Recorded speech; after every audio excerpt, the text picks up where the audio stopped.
para Brahmana dulu adalah seorang ilmuwan, seorang saintis, sekaligus seorang teknokrat. Tidak seperti sekarang, kemampuannya terbatas, tapi seseorang yang mengerti hidup yang sesungguhnya, para resi, para Brahmana, para spiritual, dan tokoh di Nusantara yang sangat ikonik, bahkan aku menyebut sebagai danyang Nusantara, roh Nusantara, adalah Eyang Semar, adalah seorang resi yang telah mengerti hidup, punya visi untuk memayu Hayuning Bawono, dan eksekutornya adalah para kesatria. Dan harus seorang kesatria pinandita sinisihan wahyu. Panjenengan semua harus bertindak. Artinya mengambil suatu tindakan dengan penuh kesadaran tentang apa yang sebenarnya terjadi dan ingin terjadi.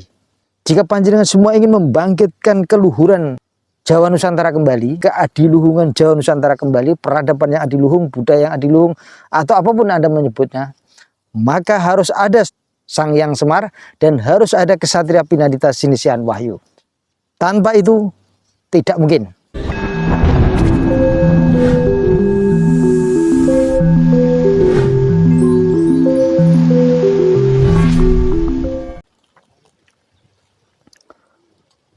Rahayu, rahayu, rahayu.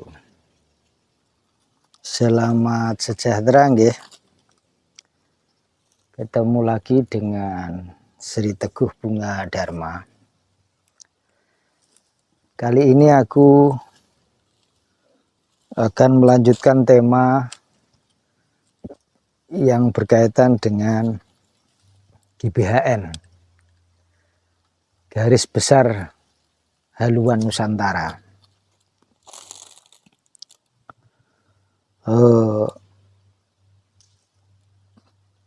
Pada video kali ini aku ingin memperjelas sudut pandangku tentang hubungan antara Eyang Semar dan kesatria pemimpin, kesatria penerima wahyu gitu.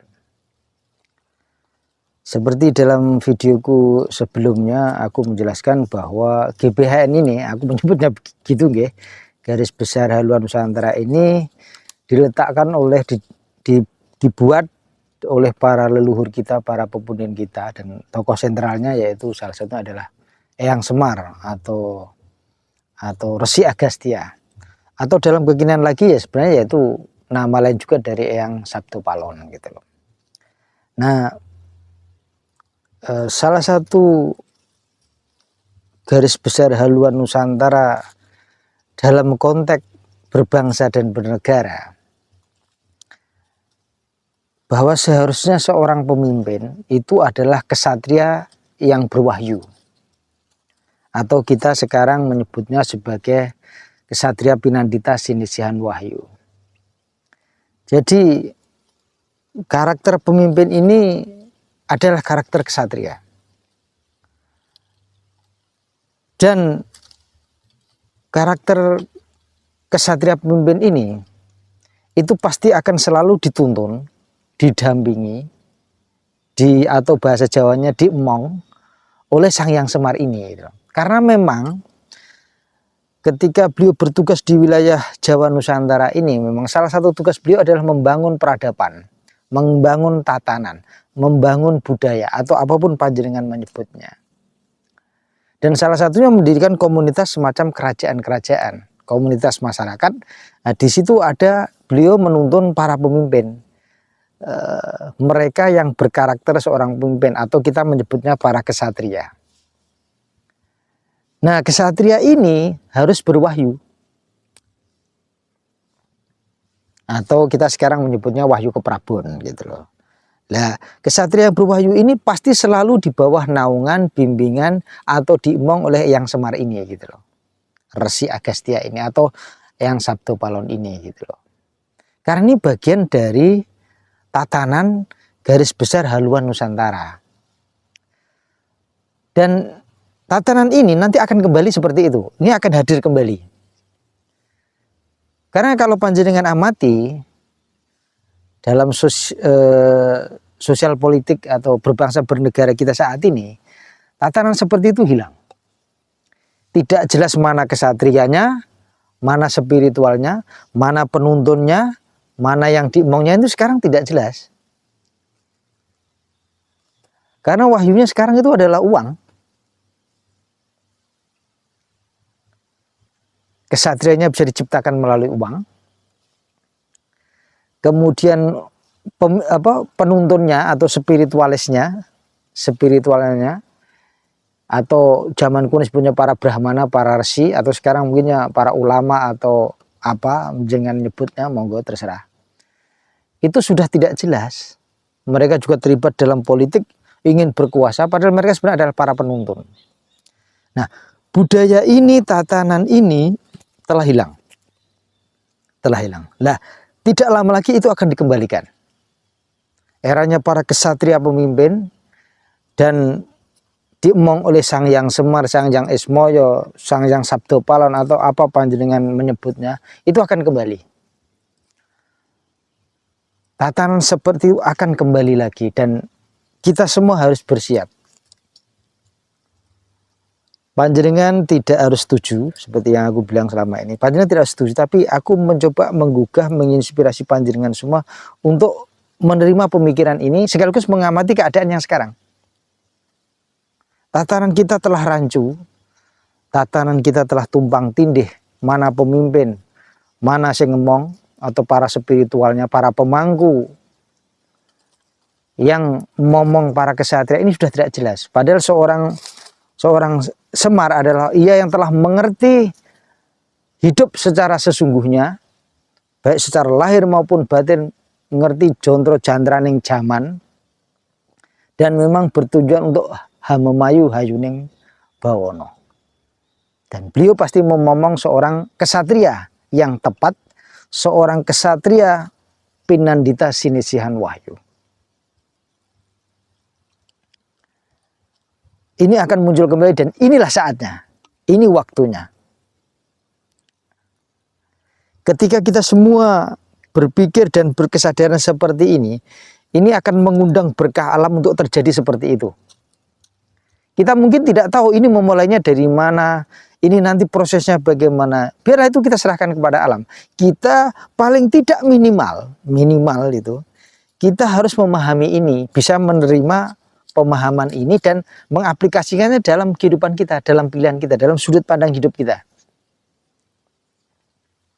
Dan biarlah nanti alam yang akan mengeksekusinya. Dan kita semua menjadi alat-alat alam untuk terjadinya zaman baru, tatanan kadewatan atau tatanan keilahian, di mana para resi, para brahmana, para spiritual Nusantara yang mengerti dununge urip, yang mengerti tatanan hidup yang sebenarnya, ini ngomong para kesatria pinandita sinisihan wahyu.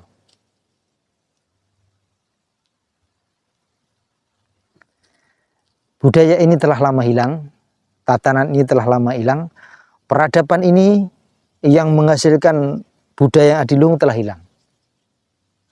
Jadi jangan memisahkan antara budaya dan peradaban atau apapun Anda menyebutnya.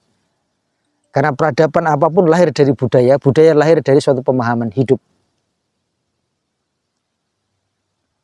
Dan para resi, para brahmana dulu adalah seorang ilmuwan, seorang saintis, sekaligus seorang teknokrat.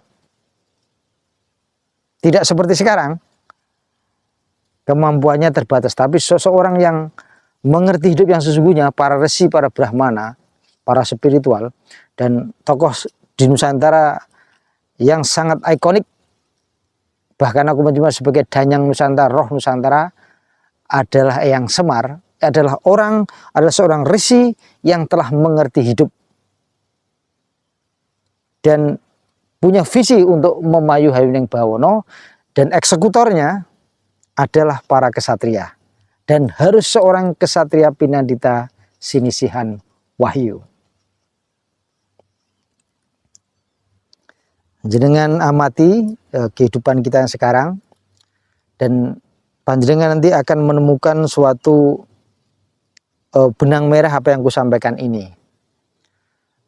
Ketika aku menyampaikan tema ini, sudut pandang ini, harapanku seperti biasanya adalah untuk menginspirasi panjenengan semua, untuk melakukan suatu tindakan-tindakan yang diperlukan. Ingat dalam videoku, bertindak. Panjenengan semua harus bertindak. Artinya mengambil suatu tindakan dengan penuh kesadaran tentang apa yang sebenarnya terjadi dan ingin terjadi. Jika panjenengan semua ingin membangkitkan keluhuran Jawa Nusantara kembali, keadiluhungan Jawa Nusantara kembali, peradaban yang adiluhung, budaya yang adiluhung, atau apapun Anda menyebutnya, maka harus ada seorang Semar, Sang Hyang Semar, dan harus ada Kesatria Pinadita Sinisian Wahyu. Tanpa itu tidak mungkin. Tanpa itu tidak mungkin. Jadi kita semua harus berpikir, bertindak menuju ke arah sana dengan kesadaran seperti itu.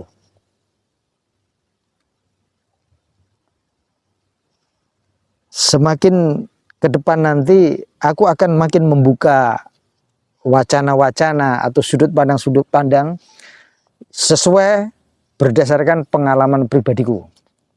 Dan ini memang sudah waktunya untuk ditampilkan, karena sudah mendekati waktu semakin dekat. Ingat, sesuai yang kuyakini, era baru zaman baru dimulai pada 2025. Jadi waktu kita sangat singkat, tetapi itu tidak masalah selama kita bisa mengubah kesadaran sudut pandang kita dan bertindak yang tepat. Maka alam mendorongnya untuk terbukanya itu. Kita tidak perlu mencemaskannya bagaimana caranya, tapi kita harus siap untuk menerima itu. Ingat, aku telah mengatakan bahwa jika kita gagal merevolusi diri sendiri, maka yang melakukan itu adalah alam. Dan tentu korbannya banyak. Dipahami nggih? Matur nuwun. Rahayu, rahayu, rahayu.